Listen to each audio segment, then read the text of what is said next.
अगर आप CTET exam की तैयारी कर रहे हैं या फिर यूपीटेट की या फिर केवीएस की या फिर किसी भी एग्जाम की तैयारी कर रहे हो तो इजीली मेरे से आप कनेक्ट हो सकते हो। और इसके अलावा अगर आप प्राइवेट स्कूल में पढ़ा तक रहे हैं तब भी आप मेरे से कनेक्ट हो सकते हैं। और कहीं पर आपका डाउट रह जाए तो मुझे कमेंट जरूर करिएगा, हम नेक्स्ट वीडियो में आपके कमेंट को जरूर प्लान करेंगे। चलो स्टार्ट करते हैं।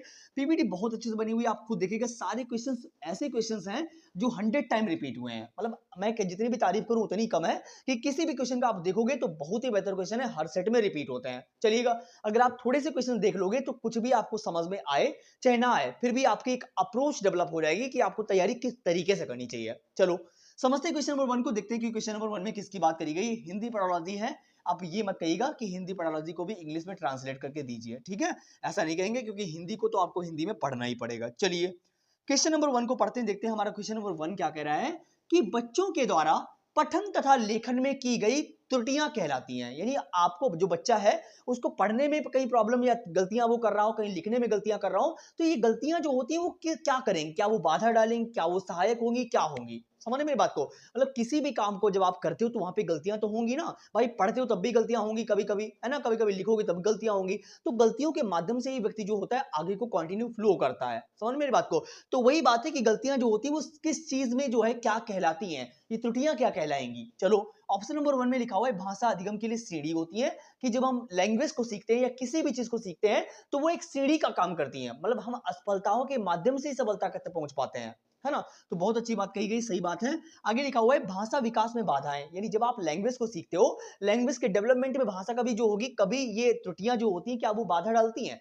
त्रुटियों के माध्यम से हमारा आकलन हो पाता है या सामने वाले का हम आकलन कर पाते हैं। एज अ टीचर आप समझ पाते हो कि बच्चा कहां पे गलती कर रहा है, उस अकॉर्डिंग आप पढ़ाते हो उसको। समझ मेरी बात को, तो वही बातें कही जा रही है कि गलतियां बाधाएं कभी नहीं होती, वो सहायक होती हैं, हमारी हेल्पिंग होती है हमारे काम में। और जो भी हम काम को करते हैं या लैंग्वेज को सीख रहे हो या किसी भी काम को हम कर रहे हैं, है ना, तो ये तो गलत बात हो गई। आगे लिखा हुआ है सी में भाषा में प्रवाह प्राप्त करने में रुकावटें होती हैं, यानी भाषा में फ्लुएंसी, भाषा में लैंग्वेज में जो है फ्लुएंसी आने में बाधाएं डालती है, रुकावटें पैदा करेंगी। ऐसा कभी हो सकता है, त्रुटियां जहां जहां पे होती हैं उनके माध्यम से आप असेसमेंट कर पाओगे कि गलतियां हो रही हैं तो कहां पे हो रही हैं और हमको उनमें सुधार करके आगे बढ़ना चाहिए। तो ये तो गलत बात, रुकावटें क्यों पैदा करेंगी।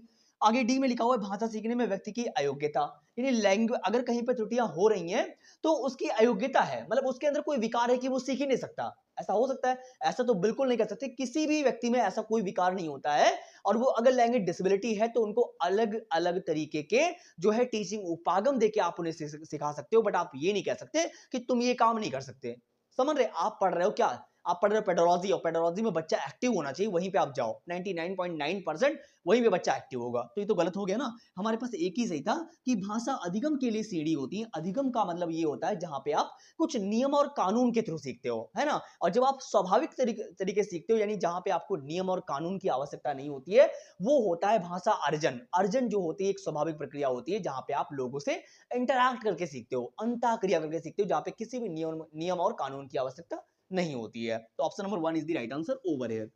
चलिए आगे चलते हैं, समझते हैं क्वेश्चन नंबर 2 हमारा क्या कह रहा है। मैं बार बार यही बोलता हूं कि टाइम को यूटिलाइज करो यार मेरे, और हो सके तो नोट्स बनाते रहना, क्योंकि जब आप एग्जाम सेंटर पे जाते हो और उस टाइम पे जो आपने नोट्स बनाए होते हैं तो वो आपके लिए काफी हेल्पफुल होते हैं, क्योंकि उस टाइम पे अगर आप रिवाइज करके भी जाते हो तब भी आपका माइंडसेट अलग ही प्रकार का होता है। चलो क्वेश्चन नंबर 2 को पढ़ो।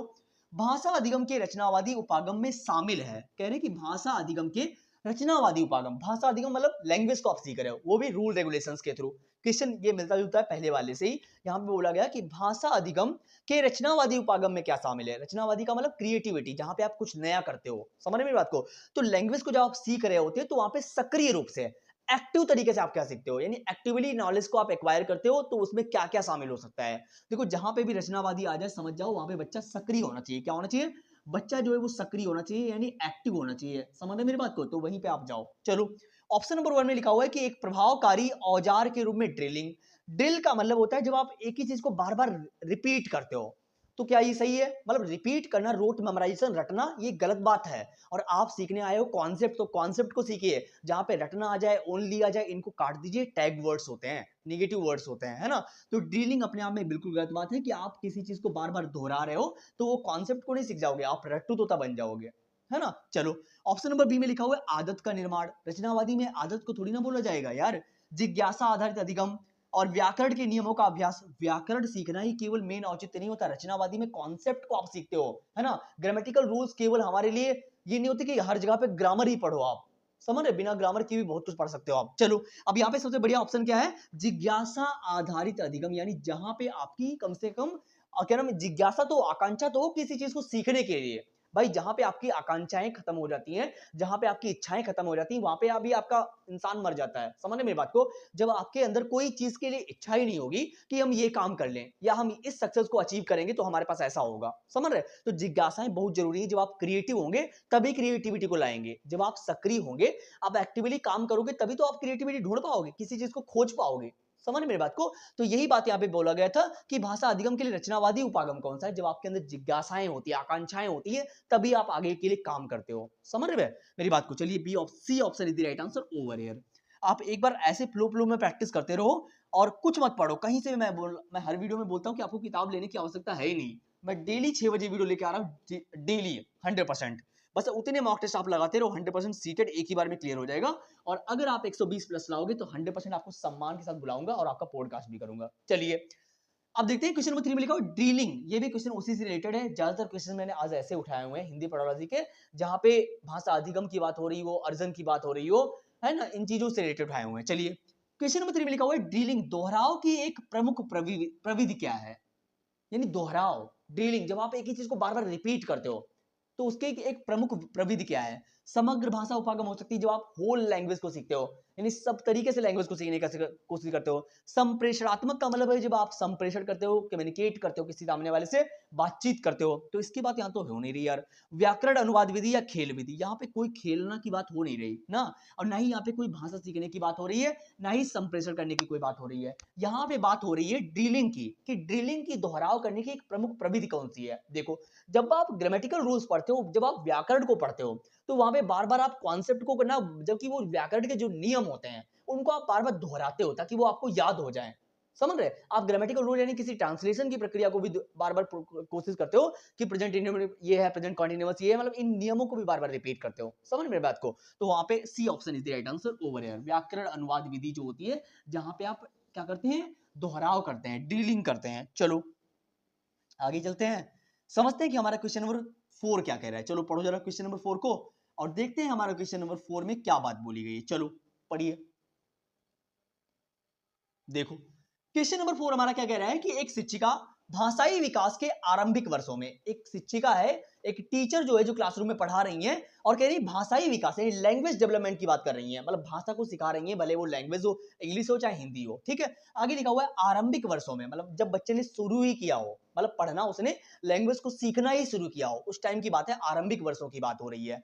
प्रतिदिन अपनी कक्षा के 11 क्या नाम घेरा समय सर्कल टाइम से शुरू करती है, जहां वह प्रत्येक बच्चे को एक विशेष, क्या लिखो, विशेष विषय पर बोलने के अवसर प्रदान करती हैं। मतलब अध्यापिका क्या कर रही है, बच्चे को कोई एक टॉपिक दे रही है, जहां पे कह रही है कि बोलने की कोशिश करो, मतलब रोल प्ले करने की कोशिश कर रही है, या रोल प्ले ना बोलो तो कोई टॉपिक दे रही है अध्यापिका, और कह रही है कि इस टॉपिक पे अपने अपने विचार प्रस्तुत करो। तो आगे लिखा हुआ है कि क्या नाम, आगे लिखा हुआ है कि यह एक महत्वपूर्ण रणनीति है। कौन से ऑप्शन में आप जाएंगे इसके साथ, कि कौन सी ये रणनीति जो है महत्वपूर्ण है, जहां पे एक टॉपिक को बच्चे जो है अपनी लैंग्वेज में बता रहे हैं। चलिए, क्या ये पठन कौशल को विकसित करने के लिए उपाय है, यानी पढ़ने के लिए उपाय कर रही है अध्यापिका, या अक्षरों की पहचान करने के लिए? कोई यहाँ पे पहचान करने की बात नहीं हो रही यार। आरंभिक साक्षरता के लिए या बोध पठन की बात नहीं, ना ही पठन कौशल की बात हो रही है। यहाँ पे एक टॉपिक दिया जा रहा है जहां पे अध्यापिका कह रही है कि अपनी लैंग्वेज में इसको बोलो। तो ये क्या है, साक्षरता, यानी ज्ञान को अर्जित करा रही है अध्यापिका, कि जब आप बोलोगे तो आपकी क्रिएटिविटी बढ़ेगी, जब आप बोलोगे तो आप सोच पाओगे, क्योंकि अभी अभी आपने शुरुआत की है ना। तो ये क्या है, आरंभिक या प्रारंभिक साक्षरता के लिए, यानी अध्यापिका क्या कर रही है, सिखाने की कोशिश कर रही है, आपको साक्षर बनाने की कोशिश कर रही है कि आप पढ़ लिख के एक अच्छे व्यक्ति बन जाओ। चलो आगे चलते हैं, समझते हैं कि आगे क्वेश्चन नंबर 5 में क्या बात करी गई। चलो क्वेश्चन नंबर 5 हमारा क्या कह रहा है, भाषा अधिगम के सैद्धांतिक दृष्टिकोण से स्पष्ट है कि बच्चे प्रयत्न तथा त्रुटि से भाषा सीखते। देखो ये भी त्रुटियों और गलतियों से ही बात आ गई। चलो अब यहाँ पे क्वेश्चन नंबर 5 हमारा क्या कह रहा है कि भाषा अधिगम के सैद्धांतिक दृष्टिकोण से स्पष्ट है कि बच्चे प्रयत्न और त्रुटि के माध्यम से ही भाषा सीखते हैं। भाई किसी भी चीज को जब आप सीखते हो तो गलतियां कर कर ही सीखते हो, समझ रहे। और ये जो हम पढ़ा रहे हैं आपको, जो चैप्टर हम आपको पढ़ा रहे हैं, भाषाई परिवेश पढ़ा रहे हैं। क्या पढ़ा रहे हैं? भाषाई परिवेश। सीटेट में बहुत इंपॉर्टेंट है, चाहे यूपीटेट हो उसके लिए भी बहुत इंपॉर्टेंट है, सेम ही होता है। चलो आगे लिखा हुआ है कि बच्चे जो होते हैं प्रयत्न और त्रुटि के माध्यम से लैंग्वेज को सीखते हैं। ठीक बात है, आप लिखना भी स्टार्ट करते हो, बोलना स्टार्ट करते हो, पढ़ना स्टार्ट करते हो, पहले गलतियां होती है, फिर धीरे धीरे आपका एक फ्लो बन जाता है। चलिए, क्या ये संज्ञानात्मक है? यहाँ पे कोई संज्ञान की बात नहीं हो रही कि आप दिमाग से सोच समझ के काम कर रहे हो, है ना। काम तो कर रहे होंगे पर यहाँ पे कोई संज्ञान की बात नहीं हो रही यार मेरे के लिए। आप कोई यहाँ पे निगमनात्मक उपागम का यूज कर रहे हो, दिमाग से संज्ञानात्मक विधि का यूज कर रहे हो, कोई ऐसा तो नहीं हो रही ना। क्यों? या व्यवहारवादी है या सामाजिक सांस्कृतिक है? क्या यहाँ पे इंटरैक्ट करने की बात हो रही है कि अंतःक्रिया करने की बात हो रही है कि सामने वाले से सीख सीख के बोल बोल के सीख रहे हो या सामने वाले से इंटरैक्ट करके सीख रहे हो? नहीं ना। क्या ये क्या लिखा, सहजात्यवादी, इसकी बात तो हो नहीं रही यहाँ पे। देखो, जब भी कोई प्रयत्न और त्रुटि के माध्यम से कुछ आप सीख रहे हो तो ये बिहेवियरिज्म है। क्या है? क्या इसकी बात जो होते हैं बिहेवियरिस्टिक करते हैं, यानी व्यवहारवादी लोग करते हैं। कौन करता है? व्यवहारवादी की व्यक्ति जो होता है धीरे धीरे गलतियों को सुधार सुधार के एक अच्छा व्यक्ति बन जाता है। समझ रहे मेरी बात को? चलिए, ये भी हो गया। आगे चलते हैं, क्वेश्चन नंबर 6 को पढ़ते हैं। देखते हैं क्वेश्चन नंबर 6 में क्या बात करी है। अब मैं धीरे बोलूंगा तो आप 2 की स्पीड में लगा के पढ़ोगे, इसलिए एक फ्लो बना के पढ़ाता हूं ताकि आप अच्छे से पढ़ते हुए चले जाओ। चलो आगे क्या बोला गया। क्वेश्चन नंबर 6 हमारा क्या कह रहा है कि वर्णों की रूपरेखा बनाना प्रभावशाली रणनीति है। वर्णों की रूपरेखा मतलब आप पढ़ने की कोशिश कर रहे हो, रूपरेखा बना रहे हो वर्डों की, क्या कि कौन से कितने वर्ड मिलकर एक सेंटेंस बना रहे हैं प्रॉपर, है ना। तो ये बात हो रही है। चलो, ऑप्शन नंबर 1 में लिखा हुआ है शिक्षार्थियों में शब्द संपदा के संवर्धन के लिए, यानी बच्चों के अंदर आप शब्दकोश डेवलप कर रहे हो कि ऐसा करा के रूपरेखा, वर्डों की रूपरेखा बना बना के बच्चों के अंदर शब्दकोश डाल रहे हो कि इतने सारे वर्ड्स होते हैं, ऐसे करके आप और अच्छे से सीख पाओगे। बिल्कुल सही बात है। देखो, वर्डों का एक रूपरेखा बनाना, किसी भी चैप्टर को जब आप स्टार्ट करते हो तो उसका ओवरव्यू लिखते हो कि हम फ्लो में चैप्टर को सीख लेते हैं कि यहाँ पे हम अंदर क्या पढ़ने वाले हैं। तो ऐसे क्या होता है कि आपका एक शब्दकोश बढ़ जाता है कि आप वर्डों के प्रति अपनी एक समझ बना लेते हो, शब्दों के प्रति, है ना। तो ये क्या है? ठीक बात है। व्याकरणिक नियमों की कोई बात नहीं हो रही यहाँ पे, और ना ही पठन सामग्री में व्याकरण, फिर से यहाँ पे आगे प्रक्रिया उपगम की कोई बात नहीं हो रही है। यहाँ पे वर्णों की रूपरेखा बनाना जो होता है वो क्या है? एक शब्द संपदा का कार्य है। क्या है? शब्द संपदा का मतलब आप जो होते हैं वर्ड को, शब्दकोश को समझते हो, है ना। तो option number 1 is the right answer over here. आगे चलते हैं, समझते हैं हमारा क्वेश्चन नंबर 7 क्या कर रहा है। बहुत ही बेहतर क्वेश्चन है, सेशन अच्छा लग रहा हो तो प्लीज यार लाइक शेयर कर देना, सब्सक्राइब तो कर ही लोगे ताकि जब भी वीडियो बनाऊंगा तो आपके पास नोटिफिकेशन आ जाएगा। फिलहाल के लिए जो कहने की तो बात है नहीं, फिर भी मैं कह रहा हूँ, ठीक है। वैसे भी कहने पे आप करते हैं वो नहीं। चलो, मैं कहूंगा लाइक शेयर कर दो तो क्या आप कर दोगे? नहीं करोगे, मुझे पता है ना।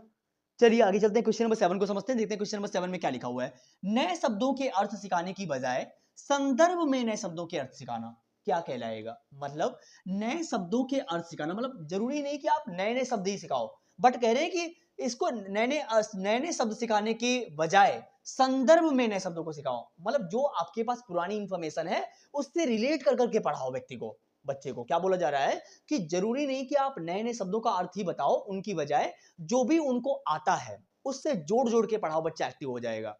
मतलब जो उनकी पुरानी इंफॉर्मेशन है उसके अकॉर्डिंग आप नई इंफॉर्मेशन को बिल्ड करो, उसके अकॉर्डिंग पढ़ाओ, उनके रियल लाइफ से रिलेट करते हुए एग्जांपल्स बोलो कि आपको नए शब्दों को बताना नहीं पड़ेगा, बच्चा उन्हीं से रिलेट करता हुआ सीख जाएगा। ये क्या है?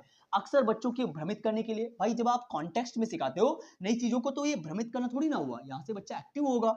शब्दों की बेहतर समझ में सहायता करना, बिल्कुल सही बात है। रटना तो बिल्कुल अपने आप में निगेटिव है। समय की बर्बादी करना, ये बात तो बिल्कुल गलत बात है। जब आप कुछ कॉन्टेक्स्ट में सिखाते हो, उनकी पुरानी इंफॉर्मेशन से रिलेट कर करके सिखाते हो, तो वो क्या होता है? बच्चों की बेहतर समझ में सहायता करता है कि वो अच्छे समझ पाते हैं जब उनकी रियल लाइफ से रिलेट करते हुए आप एग्जांपल्स पेश करते हो। ठीक है बट चलिए आगे चलते हैं, समझते हैं क्वेश्चन नंबर 8 में क्या बात बोली गई। आप अपना काम करते रहो यार मेरे, और अगर आपने टाइम को सही से यूटिलाइज नहीं किया, मैं गारंटी ले रहा हूं यही टाइम आपको एक दिन रुला देगा। और अभी आप टाइम पास करते रहो करते रहो। आप घर से निकले होंगे माँ बाप से पैसे लेके, रोज अगर बाहर रह भी रहे हो तो भी कितना खर्चा हो रहा है आप समझ रहे होंगे मेरी बात को, है ना। तो टाइम को, ये दोबारा टाइम नहीं मिलने वाला यार मेरे। मैं हर बात यही बोलता हूँ, अगर आप थोड़े से भी मैच्योर हैं तो आप समझ पा रहे हो मेरी बात को कि एक समय निकल जाता है फिर आपको याद आती हैं चीजें। चलिए, क्वेश्चन नंबर 8 में लिखा हुआ है कि दिए गए कथनों में से उस कथन का चयन कीजिए जो प्रारंभिक साक्षरता को बढ़ावा देने वाली सर्वश्रेष्ठ रणनीति है। मतलब यहाँ पे बोला गया कि इनमें से कोई ऐसा कथन चूज करो, जितने भी यहाँ पे ऑप्शन लिखे हुए हैं कौन कौन सा ऑप्शन जो है कह रहे हैं कि जो प्रारंभिक साक्षरता को बढ़ावा देने वाली रणनीति है। मतलब जब बच्चा शुरू करता है, जब पढ़ना शुरू करता है, प्रारंभिक साक्षरता, उनके ज्ञान को सक्रिय रूप से वो एक्वायर कैसे कर सकता है, कौन कौन सी विधि जो है वो बढ़िया विधि है। चलो ऑप्शन नंबर 1 में लिखा हुआ है यहाँ पे कि भाषा विकास के आरंभिक वर्षों में अभिभावकों द्वारा की गई बातचीत, यानी जब आप आरंभिक वर्षों में होते हो, शुरू में जब आप सीखते हो, तो वहां पे आपके पेरेंट्स जो होते हैं, आपके घर वाले जो होते हैं, आपके गांव के या आपके आसपास के जहां पे भी आप रह रहे होते हैं, वहां पर के आसपास के आपके समाज के लोग जो होते हैं, किस तरीके से आपसे जो है बात करते हैं, वो बहुत इफेक्ट करता है। मतलब शुरू में जब आप स्टार्टिंग करते हो, तो अपने माँ बाप यानी घर में कैसी बोली चाली है, वो आपको बहुत इफेक्ट करती है। कहते हैं ना कि हमारे डेवलपमेंट में जो है समाज का बहुत इंपॉर्टेंस है ना, कि हमारे वातावरण अच्छा होना चाहिए, प्योर होना चाहिए जहां पे हम रह रहे हैं। कहते हैं ना, कहते हैं इसीलिए बच्चे, कुछ लोग बोलते हैं कि हमारे घर के हमारे आसपास लड़ाई मत करो, हमारे बच्चों पे गलत इफेक्ट पड़ेगा, है ना। तो हमारा एनवायरमेंट बहुत अच्छा होना चाहिए, ठीक बात है, ये बहुत अच्छी बात है। बच्चे के प्रारंभिक वर्षों में ये बात बढ़ावा देगी कि उनका एनवायरमेंट कैसा है ना। बच्चों को कहानियां पढ़कर सुनाना बहुत अच्छी बात है। जब आप कहानियां पढ़कर सुनाओगे, तो उनकी इमेजिनेशन पावर जो है, उनकी सोचने समझने की, तर्क करने की क्षमताएं बढ़ेंगी। मतलब जब आप कोई टाइटल भी बताओगे, तब भी बच्चा सोचेगा, समझेगा, यार कहाँ पे क्या हुआ होगा, इस कहानी में आगे क्या हुआ होगा। जैसे आप अभी क्या, अगर मैं बात करूं, क्या यार, मैं अभी कॉलेज पढ़ा के आता हूं, तो उस टाइम पे मेरे मुंह से मैं बेबलिंग करने लगता हूं। देखो, कहने का मतलब, जब आप कोई कहानी सुनाते हो, तो बच्चा इमेजिन करने लगता है। जैसे आपने आधी कोई मूवी दिखा दी बच्चे को, तो आगे वो समझता है यार आगे क्या हुआ होगा मूवी में, वो पूरी मूवी देखने की कोशिश करता है ना। इसलिए ये लोग प्रचार करने आते हैं, तो एक मेन बात का प्रचार करता है कि देखो, आप किसी भी चीज का ये ऐड लाते हैं, या किसी भी चीज का प्रमोशन करने के लिए आते हैं, तो ये कुछ मेन बात बताते हैं, ताकि आप मजबूर हो जाओ आगे देखने के लिए, है ना। तो ये भी ठीक बात है। आगे लिखा हुआ है, अपने मित्र को पत्र लिखने के लिए। यार कोई मित्र को पत्र लिखने की कोई रणनीति नहीं होती ना यार, और नकल करना तो अपने आप में गलत बात है। तो हमारे पास ए और बी सही है, ए और B is the right answer over here, B option is the सही है, B option is the right answer over here. Hopefully आपको बातें समझ में आ रही होंगी मेरे यार। आगे चलते हैं, समझते हैं क्वेश्चन नंबर 9 को, देखते हैं, लास्ट नहीं, सेकंड लास्ट क्वेश्चन है। चलो बताओ, क्वेश्चन नंबर 9 में क्या बात बोली गई। बहुत ही बेहतर क्वेश्चन है, इतनी बार रिपीट हुआ है ये। चलो, इस बार आपको सीटेट में स्कोर करना ही, पास करना ही करना है यार। इस बार आपको 100 टाइम पास करना है, मतलब गारंटी ले रहा हूं आपको पास करना है। मतलब थोड़ी सी मेहनत कर लो, क्योंकि एक साल से सीटेट नहीं हुआ है, आप देख रहे हैं। और अभी क्या नाम, एलटी ग्रेड वाली एक वैकेंसी आई हुई है, या डी डब्ल्यूएससी की आई हुई है, इनमें आप फॉर्म ही नहीं अप्लाई कर पाओगे, क्योंकि आपने सीटेट नहीं पास किया, है ना। चलो, और मैंने इतनी सारी स्ट्रैटेजी बता रखी है, आप कुछ वीडियोस के देख लो जाके वहां पे, कि कैसे पास करना है, आप इजीली पास कर जाओगे, है ना। क्योंकि स्मार्ट वर्क करो कम टाइम में। लिखा हुआ है, निम्नलिखित में से कौन सी वाइगॉस्की के सामाजिक सांस्कृतिक सिद्धांत से संबंधित नहीं है। हमसे निगेटिव पॉइंट पूछा गया कि जो हमारे वैगॉस्की हैं, जिन्होंने सामाजिक सांस्कृतिक सिद्धांत दिया हुआ है, जिन्होंने समाज को बहुत इंपॉर्टेंट दिया हुआ है, इनकी थियरी से कौन सी बात रिलेट नहीं करती है। क्या लिखा हुआ है, सामाजिक अंतःक्रिया। वैगॉस्की जी इसकी बात करते हैं कि व्यक्ति जो होता है, अपने आसपास के लोगों से इंटरैक्ट करके सीखता है, बहुत अच्छी बात है। सहायक करना, वैगॉस्की ने बताया वो इसका फोल्डिंग के बारे में, कि बच्चा कहीं पे अटक रहा हो, उसकी थोड़ी सी आप मदद कर दो, तो वो अपनी सक्सेस को अचीव कर लेगा। तो ये क्या है, इसका फोल्डिंग है। जोन ऑफ प्रॉक्सिमल डेवलपमेंट एक दायरा होता है, इनके बारे में भी वैगॉस्की ने बताया हुआ है। समझ में बात, तो ये भी ठीक बात है। समीपस्थ विकास का क्षेत्र, zone of proximal development, Z बेटी की बात, जहां पे एक बच्चे और सामने वाले जो सिखा रहा होता है, जो मोर नॉलेजेबल देन अदर होता है। जैसे हम किसी से पढ़ रहे हैं, जो हमें सिखा रहा है वो हमसे ज्यादा अधिक जानकार है, तो ये क्या है, इसकी बात भी, समीपस्थ विकास की बात भी वैगॉस्की जी करते हैं, तो ये भी ठीक बात है। आगे लिखा भाषा अर्जन। अब ये भाषा अर्जन यंत्र जो होता है, इसकी बात जो होते हैं चॉम्स्की करते हैं, नॉन चॉम्स्की करते हैं, जिन्होंने कहा है कि बच्चे के अंदर एलएडी होता है, लैंग्वेज एक्विजिशन डिवाइस होती है, वो हर बच्चे के अंदर जन्मजात क्षमता के साथ वो पैदा होता है। आप ये नहीं कह सकते तुम्हारे बस की बात नहीं, आप सीख नहीं सकते। हर बच्चा जो होता है, इस जन्मजात क्षमता के साथ में पैदा होता है। लैंग्वेज एक्विजिशन डिवाइस जिसका नाम है, ये बच्चे के अंदर होती है, जिसके बारे में नॉम चॉम्स्की ने बताया हुआ है। क्लियर बात, ये भी क्वेश्चन कई बार आता है, तो यही गलत है, जो गलत है वही सही है, क्योंकि पूछा ही हमसे गलत गया है। चलो आगे पढ़ते हैं, क्वेश्चन नंबर लास्ट हमारे सामने है। 10 क्वेश्चन ही डिस्कस करेंगे, ताकि आप भी बोर ना हो और मैं भी बोर ना हो। चलो, तैयारी करते रहना यार। आप ये मत सोचना कि सीटेट आया नहीं तो हम तैयारी नहीं करेंगे, सीटेट तो इस महीने में आ ही जाएगा, है ना। क्योंकि दिसंबर में एग्जाम कराना, दिसंबर जनवरी में एग्जाम हो ही जाएगा, है ना। तो तैयारी आप करते रहो, आप ये मत सोचो कि यार कब निकलेगा तब हम तैयारी करेंगे, है ना। जब नोटिफिकेशन आता है तो कभी कभी टाइम नहीं मिलता, और इस बार तो वैसे भी डिले हो रहा है ना। क्या पता एक महीना पहले निकाल दें, नवंबर में या अक्टूबर में ही निकाल दें, दिसंबर में करा लें एग्जाम। तो वही चीजें, कब चीजें ओवर पावर कर जाती है तो हमें समझ नहीं आता। चलो, क्वेश्चन नंबर 10 को पढ़ते हैं। लिखा हुआ है कि किसके अनुसार मनुष्य भाषा अर्जन यंत्र के साथ जन्म लेते हैं। बात वही बात बोल दी गई जो इससे पहले वाले में बोली गई, कि किस क्षमता के साथ बच्चे जो होते हैं वो जन्म लेते हैं, किस यंत्र के साथ, जो उन्हें भाषा सीखने में सहायता करता है। अमेरिका का बच्चा है, उसको आप पढ़ाओगे नहीं तब भी वो अंग्रेजी में बात करेगा, क्योंकि वहां की लैंग्वेज ऐसी है, उसको प्रभावित करेगी, इफेक्ट करेगी, है ना। तो कौन सी क्षमता, क्योंकि बच्चे जो होते हैं उनके अंदर ये क्षमता होती है, जिस एनवायरमेंट में डाल दोगे वो वहीं की लैंग्वेज एक्वायर कर लेगा और बोलने लगेगा। तो ये क्या हुआ, क्या इसके बाद वेगोस्की ने करी? नहीं, वेगोस्की ने इसके बाद बिल्कुल नहीं करी। उन्होंने रचना जो कल्चरल टूल्स की बात की, सामाजिक सांस्कृतिक सिद्धांत की बात की है। ब्लूम टैक्सोनॉमी में इन्होंने इसकी बात नहीं करी कि चॉम्स्की ने बात इनकी करी है, और स्किनर ने अनुकरण की बात की कि व्यक्ति जो होता है नकल करके सीखता है ना। तो यहाँ पे हम जाएंगे चॉम्स्की के साथ में। नॉम चॉम्स्की ने बताया हुआ है कि बच्चे के अंदर LAD होता है, लैंग्वेज एक्विजिशन डिवाइस होती है, जिसके माध्यम से व्यक्ति जो होता है सीख जाता है। क्लियर दी बात? तो होपफुली सारे क्वेश्चंस आपको समझ में आ गए होंगे। मुझे नहीं लगता कि कहीं पर भी आपको डाउट रह गया हो, और फिर भी अगर आपको कहीं पे डाउट लग रहा हो तो मुझे तुरंत कमेंट करो। हम नेक्स्ट वीडियो में आपके कमेंट के अकॉर्डिंग प्लान करूंगा, ये मैं गारंटी ले रहा हूं। भले ही हम लाइव नहीं आ रहे हैं, फिर भी आप मुझे बताओगे जिस टॉपिक में प्रॉब्लम आ रही है, बस आप मुझे बता दो, नेक्स्ट वीडियो उसी टॉपिक पे होगा। 110% गारंटी ले रहा हूं। और आउट ऑफ 10 आपने कितने से किए वो मुझे कमेंट में बता दीजिएगा। सेशन अच्छा लग रहा हो तो प्लीज लाइक शेयर कर देना, सब्सक्राइब तो आप कर ही लोगे, बार बार कहने की आवश्यकता बिल्कुल भी नहीं है। और अगर फिर से मैं कह रहा हूँ, रिपीट करूंगा, अगर आप किसी भी टीचिंग एग्जाम की तैयारी कर रहे हो तो मेरे से जुड़ जाइएगा। मैं डेली पे डेली आपकी हेल्प करने के लिए पूरी तरीके से तैयार हूँ। आई एम अ लर्नर, और आप भी एक लर्नर होगे। ठीक है, thank you so much for coming, thank you so much. मिलते हैं फिर एक नई वीडियो में, नई आशा और उम्मीद के साथ में। चलिए, थैंक यू सो मच।